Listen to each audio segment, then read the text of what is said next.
Bismillahirrahmanirrahim. Assalamualaikum warahmatullahi wabarakatuh. Kami dari kelompok 2 ingin mempresentasikan hasil diskusi kami mengenai operasi ekonomis.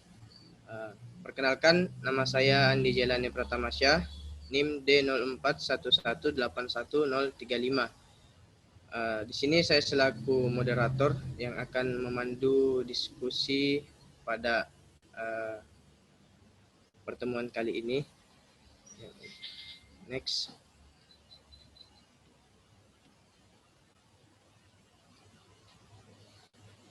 Jadi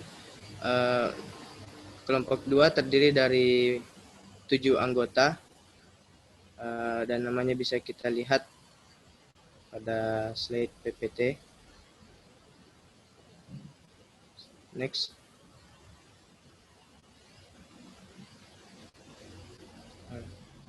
Jadi ada beberapa submateri yang akan kita bahas di sini. Jadi materi yang pertama itu mengenai pengertian, latar belakang, dan tujuan utama dari ekonomi dispatch. Untuk materi pertama, saya selaku moderator yang akan membahasnya. Dan untuk materi-materi selanjutnya akan dibahas oleh pemateri yang lainnya. Next. Yang pertama, apa itu sebenarnya ekonomi dispatch? Jadi ekonomi dispatch itu adalah pembagian pembebanan pada unit-unit pembangkit yang ada dalam sistem secara optimal ekonomi pada harga beban sistem tertentu. Jadi dalam suatu sistem tenaga listrik, unit-unit pembangkit itu tidak berada dalam jarak yang sama dari pusat beban, dan biaya pembangkitan tiap-tiap pembangkit pun berbeda-beda. Pada kondisi operasi normal sekalipun, kapasitas pembangkitan itu harus lebih besar dari jumlah beban dan rugi-rugi daya pada sistem. Oleh karena itu, perlu dilakukan suatu pengaturan terhadap pembangkitan. Analisis aliran daya yang di sini sangat diperlukan. Analisis aliran daya optimal inilah untuk meminimalkan biaya pembangkitan yang biasa kita kenal dengan istilah ekonomi dispatch. Dengan penerapan ekonomi dispatch ini, maka akan didapatkan biaya pembangkitan yang minimum terhadap produksi daya listrik yang dibangkitkan oleh unit-unit pembangkit pada suatu sistem kelistrikan. Untuk latar belakangnya sendiri, kenapa ini harus ada ekonomi dispatch? Pada unit pembangkit yang berbahan bakar fosil, pertambahan beban akan mendorong pertambahan kuantitas atau jumlah dari bahan bakar per satuan waktu yang akan meningkatkan pertambahan biaya per satuan waktu juga. Fluktuasi kebutuhan energi listrik di sisi beban ini akan menimbulkan fluktuasi biaya bahan bakar. Berkaitan dengan hal tersebut, perlu ditentukan pola korelasi keduanya yang bisa disebut input-output suatu pembangkit tenaga listrik. Jadi kita perlu mengatur berapa keluaran yang dibangkitkan tiap-tiap unitnya agar biaya yang dikeluarkan itu ekonomis, tapi tetap bisa memenuhi kebutuhan beban dan keandalan suatu sistem tenaga. Kemudian untuk tujuannya, tujuan utama dari ekonomi dispatch itu sendiri adalah bagaimana mengoperasikan sistem tenaga untuk menyuplai semua beban dengan biaya minimum dan dapat memenuhi permintaan. Selanjutnya, untuk materi kedua akan dibahas oleh pemateri selanjutnya. Kami persilahkan.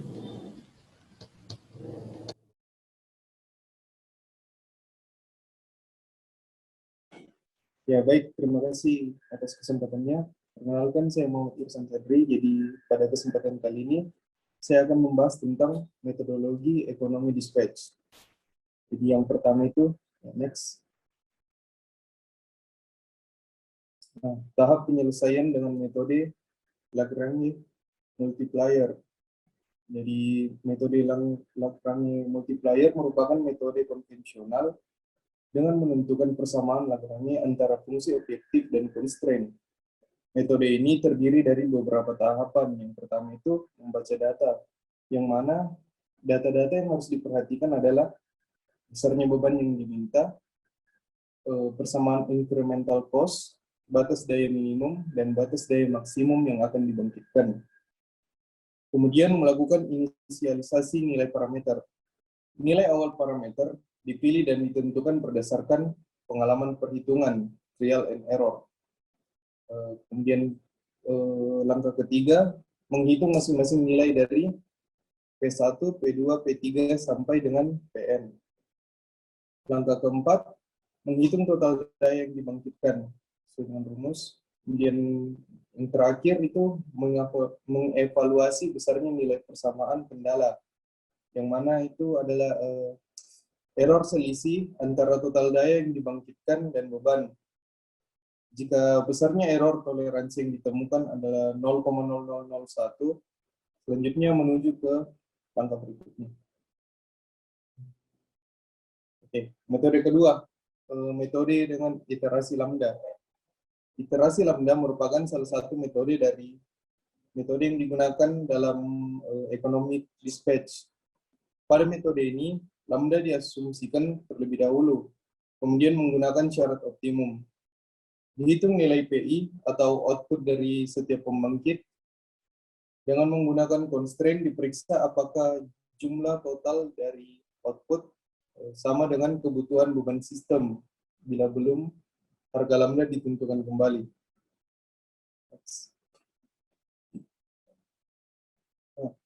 Selanjutnya, tahap ketiga, tahap penyelesaian dengan algoritma GPSO. Metode PSO yang digunakan dalam penelitian ini adalah PSO yang dikombinasikan dengan fungsi distribusi probabilitas Gaussian, PSO, yang digunakan untuk membangkitkan bilangan random. Distribusi Gaussian dapat memberikan konvergensi yang lebih cepat dalam pencarian lokal. Distribusi Gaussian digunakan untuk menggenerate bilangan random dalam interval -1, 1 pada koefisien akselerasi kognitif part, koefisien akselerasi social part, dan inisialisasi posisi dan kecepatan individu awal. Variabel-variabel yang digunakan bernilai integer dan bobot inersia bersifat dinamik dalam persamaan linear. Prosedur implementasi dari GPSO dapat dijelaskan dalam tahap-tahap berikut. Yang pertama itu inisialisasi. Inisialisasi dari partikel dengan posisi dan kecepatan secara random dalam n dimensi ruang masalah menggunakan fungsi probabilitas berdistribusi Gaussian. Kemudian evaluasi. Evaluasi nilai fitness yaitu fungsi objektif dari tiap-tiap partikel dalam swarm atau populasi. Kemudian perbandingan.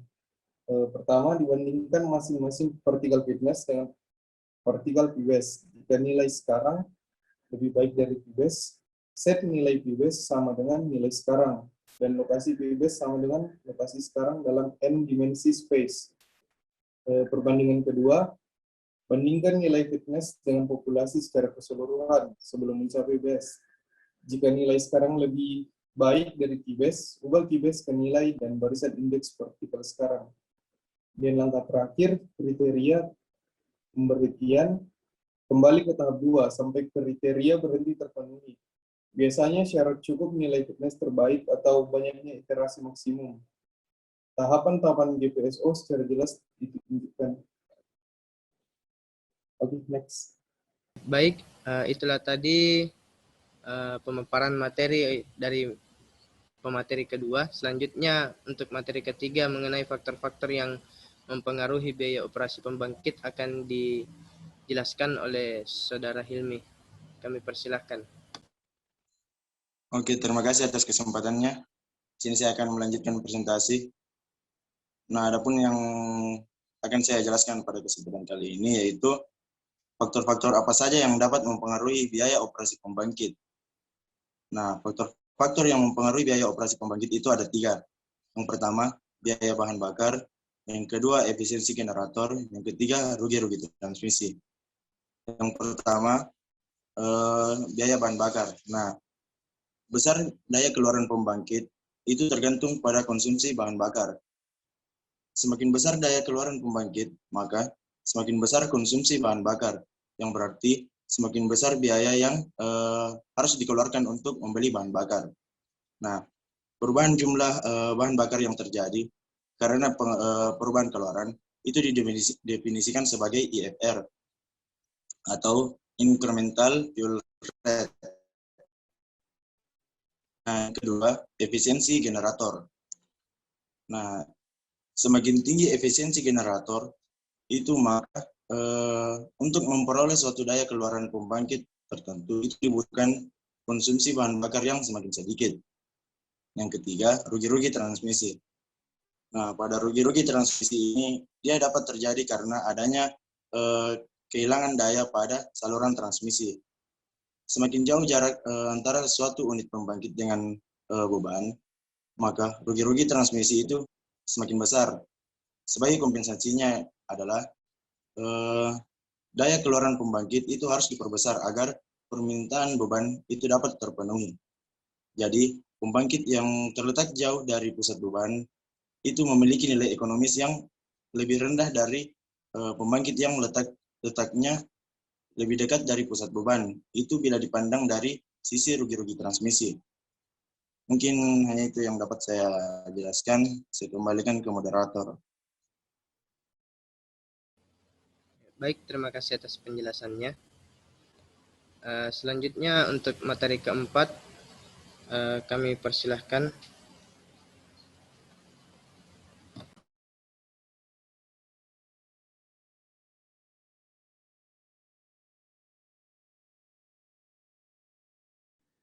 Baik, terima kasih atas kesempatan yang telah diberikan. Saya Atianita Koniti, NIM D0411811029. Saya di sini akan menjelaskan materi tentang pertama itu karakteristik masukan dan keluaran atau input-output. Dan untuk yang kedua itu karakteristik kenaikan biaya operasi. Yang pertama itu karakteristik masukan dan keluaran input output, yang dimana input output itu tersebut merupakan karakteristik pembangkit yang menggambarkan hubungan antara input bahan bakar dengan satuan liter per jam dan output yang dihasilkan oleh pembangkit dengan satuan dengan megawatt, yang dimana karakteristik input output ini secara keseluruhan merupakan sistem unit pembangkit dapat diperoleh dengan menggabungkan secara langsung karakteristik input output dari boiler, dan untuk karakteristik input output dari unit generator turbin. Dan dapat kita lihat di mana fenol itu merupakan jumlah bahan bakar yang dipakai dalam pembangkit tanpa beban, atau fenol sama dengan adalah 0. Untuk besaran P1-nya itu daya keluaran minimal pembangkit jumlah bahan bakar yang dipakai V1 dicapai sebagai efisiensi yang tertinggi. Untuk yang kedua itu karakteristik kenaikan biaya operasi, yang dimana kenaikan biaya operasi tersebut itu didefinisikan sebagai perubahan biaya bahan bakar yang terjadi apabila ada perubahan daya listrik yang dibangkitkan.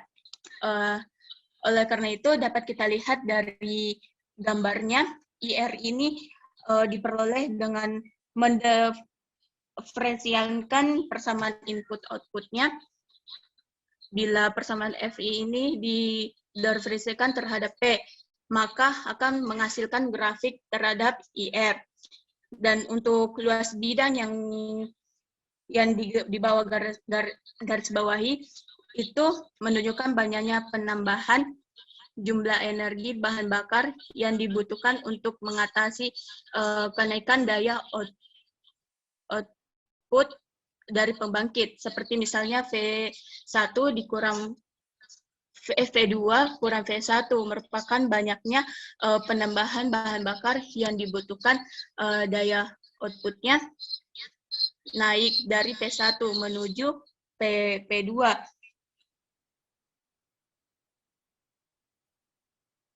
Itu saja penyampaian dari saya.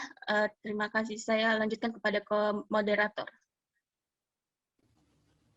Baik, terima kasih atas penjelasannya. Selanjutnya untuk materi kelima mengenai unit komitmen akan dibahas oleh Saudara Syafiq. Kami persilahkan.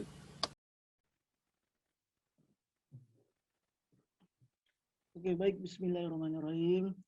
Perkenalkan, nama saya Muhammad Syafiq Umar, NIM D4111616303. Jadi pada pembahasan kali ini saya akan membahas tentang unit komitmen. Nah, kita ketahui bersama bahwasanya unit komitmen itu merupakan penjadwalan hubung lepas pembangkitan unit pembangkit pada sistem tenaga listrik dalam kurun waktu tertentu. Nah, dengan tujuan untuk memenuhi permintaan beban. Nah, biasanya unit komitmen ini ditentukan berdasarkan permintaan beban manusia atau konsumen yang selalu berubah-ubah tiap waktunya. Adapun tujuan utama dari unit komitmen ini ialah untuk mendapatkan biaya pembangkitan yang ekonomis dalam periode waktu tertentu, namun tetap mempertimbangkan batasan-batasan operasi yang ada. Nah, batasan-batasan operasi yang dimaksud yaitu ada spinning reserve, minimum up down time, pembangkitan daya maksimum dan minimum, dan biaya penyalaan unit pembangkitan. Dalam penjadwalan ini atau unit komitmen pembangkitan akan dicari kombinasi yang optimum untuk mendapat biaya pembangkitan yang murah. Kombinasi yang digunakan merupakan kombinasi dari unit yang beroperasi dan unit tidak beroperasi, yang kemudian akan digunakan untuk melakukan perhitungan pembangkitan. Nah, dalam menentukan kombinasi ini biasa digunakan beberapa metode. Di antaranya yang pertama ialah priority list atau urutan prioritas. Nah, priority list ini merupakan kombinasi dalam penjadwalan pembangkit dengan mempertimbangkan biaya pembangkitan yang paling murah. Nah, yang kedua itu complete enumeration, yang merupakan kombinasi dalam perhitungan penjadwalan pembangkit dengan memperhitungkan seluruh kombinasi yang mungkin terjadi.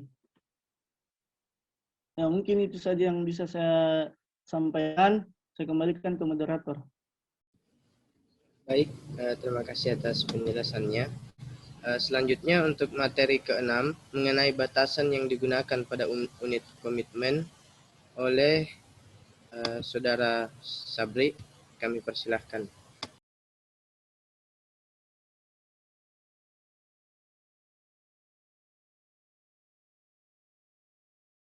Baiklah, Assalamualaikum warahmatullahi wabarakatuh. Kali ini saya akan menjelaskan tentang batasan yang digunakan pada unit komitmen. Jadi pada permasalahan yang ada di unit komitmen digunakan untuk mendapatkan biaya operasional yang optimal dengan menjaga lifetime dari setiap unit pembangkit. Untuk mendapatkan dua hal tersebut, ada beberapa batasan yang digunakan pada unit komitmen, yaitu sebagai berikut. Yang pertama, spinning reserve, yang mana spinning reserve ini jumlah total energi yang tersedia dari hasil pembangkitan semua unit pembangkit dikurangi dengan beban dan kerugian yang ada pada sistem listrik. Yang mana cadangan yang dimiliki setiap unit pembangkit yang beroperasi harus dapat menanggulangi daya yang berkurang pada sistem akibat adanya unit pembangkit yang mengalami kegagalan, sehingga penurunan dari frekuensi sistem masih berada pada kondisi aman. Kemudian yang kedua ada thermal unit constraints, yang mana thermal unit constraints ini dapat hanya beroperasi jika terjadi perubahan temperatur. Perubahan temperatur itu akan mempengaruhi pada batasan waktu menyalakan dan memadamkan unit. Oleh karena itu, terdapat berbagai kondisi seperti thermal unit, pada thermal unit, seperti minimum uptime dan minimum downtime. Kemudian yang ketiga ada startup cost, yang mana startup cost merupakan biaya yang dibutuhkan oleh unit pembangkit untuk start dan kondisi tidak beroperasi sampai unit pembangkit beroperasi. Ada beberapa jenis kondisi penyalaan unit pembangkit, yaitu cold temperature starting dan working temperature starting. Mungkin itu yang bisa saya sampaikan. Saya kembalikan ke moderator. Baik, untuk pemateri yang terakhir mengenai contoh perhitungan tanpa memperhatikan losis oleh saudari Meike Rupang, kami persilahkan. Baik, terima kasih kesempatannya moderator. Saya Meike Rupang, NIM dan 048181033. Akan melanjutkan pembahasan mengenai contoh perhitungan tanpa memperhatikan losis. Nantinya juga akan ada contoh perhitungan yang memperhatikan losis pada proses transmisinya. Nah, pada contoh ini terdapat 3 unit pembangkit, yaitu unit uap berbahan batu bara dan 2 unit uap berbahan minyak. Nah, karakteristik pembangkit ini berbeda-beda. Nah, untuk pembangkit unit 1, daya minimal yang harus dibangkitkan dari 150 hingga maksimalnya 600 megawatt. Untuk unit kedua sendiri dari 100 megawatt sampai 400 megawatt. Dan unit ketiga dari 50 sampai 200 megawatt. Next.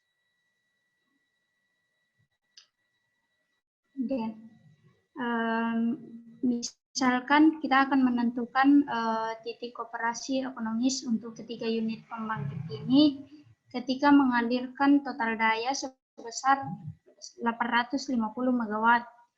Nah, untuk lanjut ke perhitungan dayanya, kita perlu mengetahui terlebih dahulu biaya pembangkitan untuk tiap unit. Seperti yang ada pada slide, untuk unit pertama itu biaya pembangkitannya sebesar 1,1 R per MTU. Untuk unit 2 sendiri sebesar 1,0 R per MTU dan untuk unit 3 1,0 R per MTU. Kemudian setelah kita memiliki biaya pembangkitan untuk tiap unit, bisa kita hitung atau cari persamaan biaya pembangkitan untuk tiap unitnya. Persamaan biaya pembangkitan sendiri itu kita dapatkan dari perkalian karakteristik H yang dikalikan dengan full cost atau biaya pembangkitan tiap unit. Nah, untuk biaya pembangkitan tiap unit dapat kita lihat pada slide. F1 itu untuk biaya pembangkitan unit 1, F2 untuk biaya pembangkitan unit 2, dan F3 sendiri itu untuk biaya pembangkitan unit 3. Nah, untuk perhitungan daya setiap pembangkit itu ada 2 metode. Metode pertama yaitu metode bagi rata atau metode langsung. Kemudian metode kedua yaitu metode ekonomi dispatch. Nah, untuk metode pertama tadi, metode bagi rata, nilai daya yang dibangkitkan untuk tiap pembangkit dibagi secara merata, didapatkan dari total daya yang harus dibangkitkan dengan dibagikan dengan jumlah pembangkit yang ada. Dibangkitkan itu 850 megawatt dan pembangkit yang tersedia itu ada 3 unit. Jadi total daya yang harus dibangkitkan untuk setiap unitnya itu masing-masing 283,3 MW. Nah, setelah kita punya nilai daya yang harus dibangkitkan untuk tiap unit, bisa kita hitung kemudian untuk biaya pembangkitannya. Nah, untuk biaya pembangkitannya itu kita hitung dengan mensubstitusikan nilai daya yang dibangkitkan tiap unit ke dalam persamaan biaya pembangkitannya. Seperti yang dapat kita lihat, F1 yang mewakili biaya pembangkitan unit 1 tadi kita dapatkan sebesar 2.930,1 R/H. Kemudian untuk biaya pembangkitan unit 2 kita dapatkan sebesar 2.659,27 R/H. Dan untuk unit ketiga kita dapatkan biaya pembangkitannya sebesar 2.722,75 R/H. Jadi total biaya yang dibangkitkan, total biaya yang dibutuhkan untuk membangkitkan dayanya sebesar F1 ditambah F2 tambah F3, yaitu 8.312,12 R/H. Nah, kemudian untuk metode kedua yaitu metode economy dispatch. Next.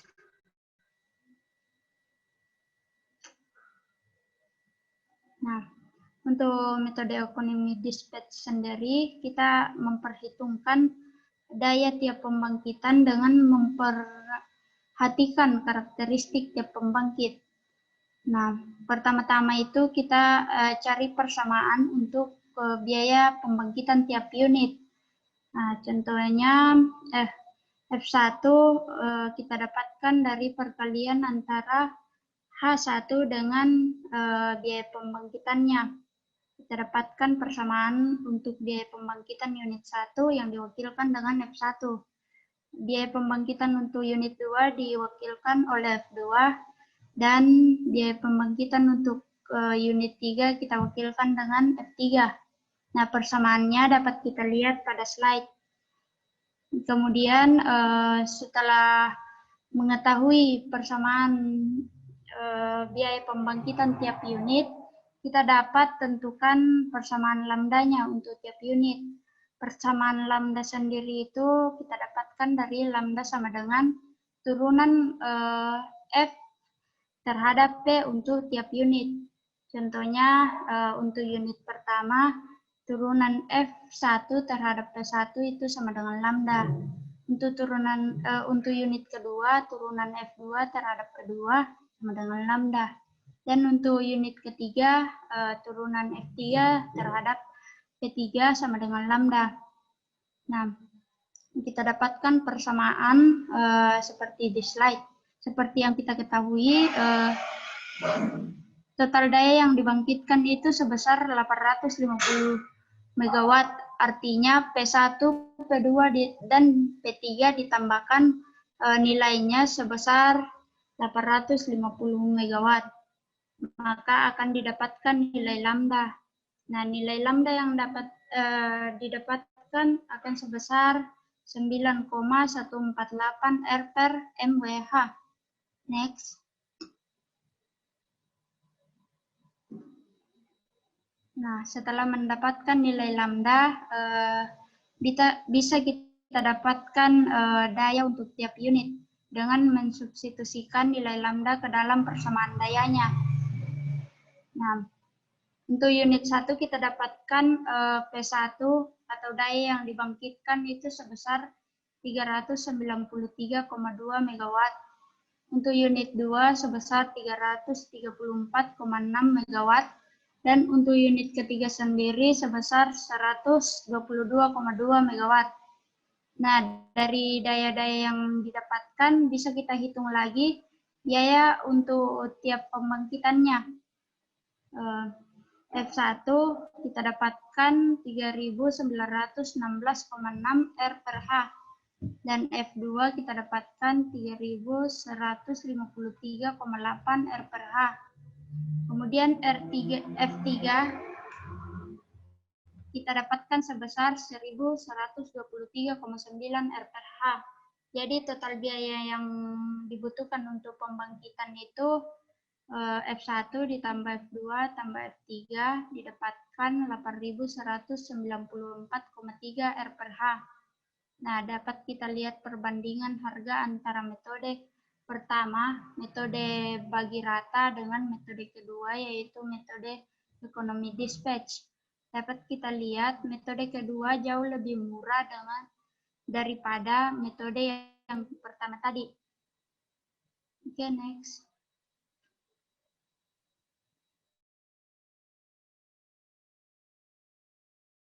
Daya tiap pembangkit dengan memperhatikan losis.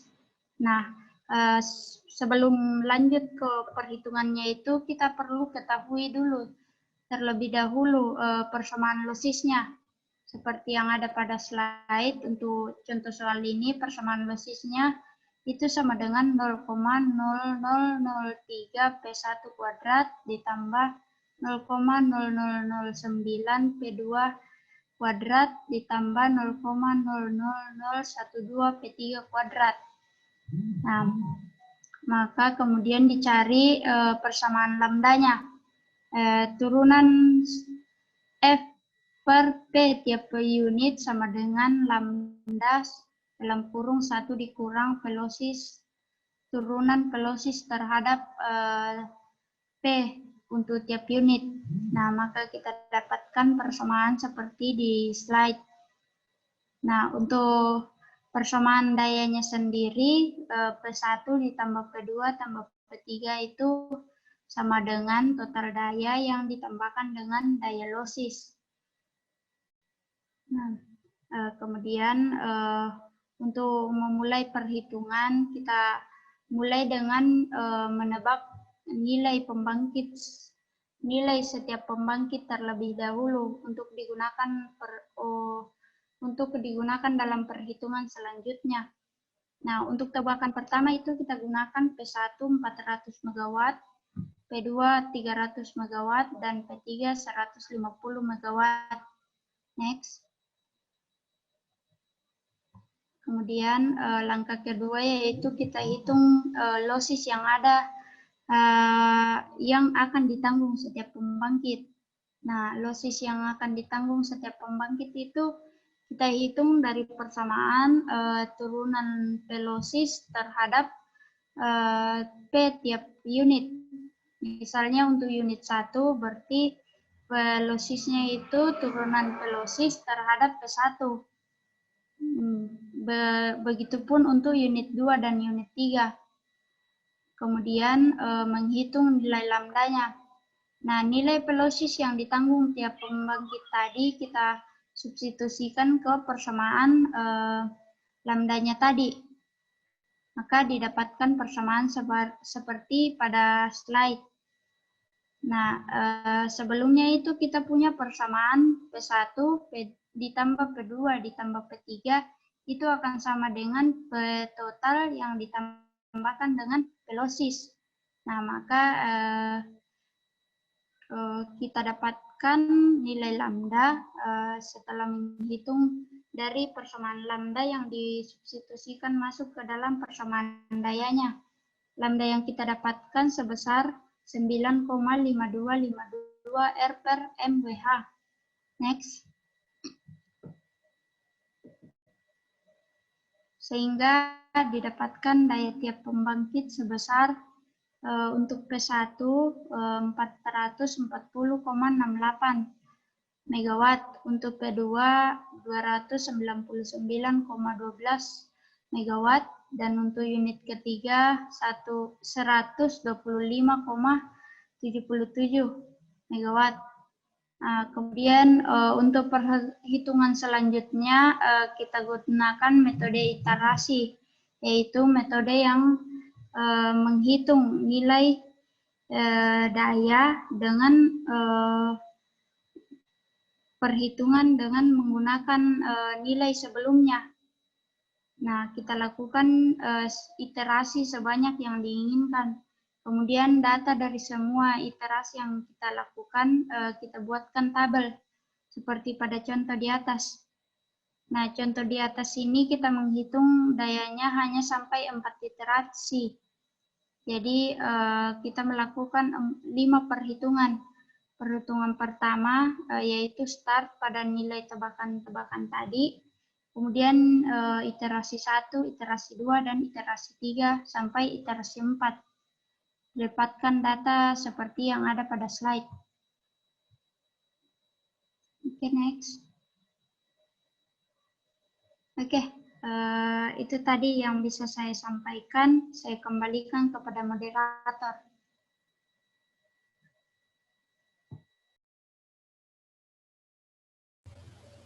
Baik, ya terima kasih atas penjelasannya. Karena materi yang dijelaskan juga sudah selesai.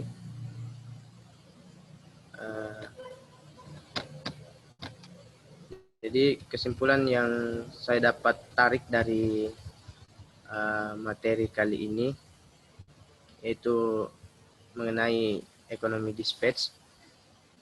Jadi ekonomi dispatch itu dia membahas tentang bagaimana kita melakukan pembagian pembebanan pada tiap-tiap unit pembangkit agar kita bisa mendapat biaya tiap pembangkit itu, biaya bahan bakarnya bisa lebih optimal tapi ekonomis. Jadi mungkin cukup sekian presentasi dari kelompok kami. Lebih dan kurangnya mohon dimaafkan. Kami tutup dengan ucapan wassalamualaikum warahmatullahi wabarakatuh.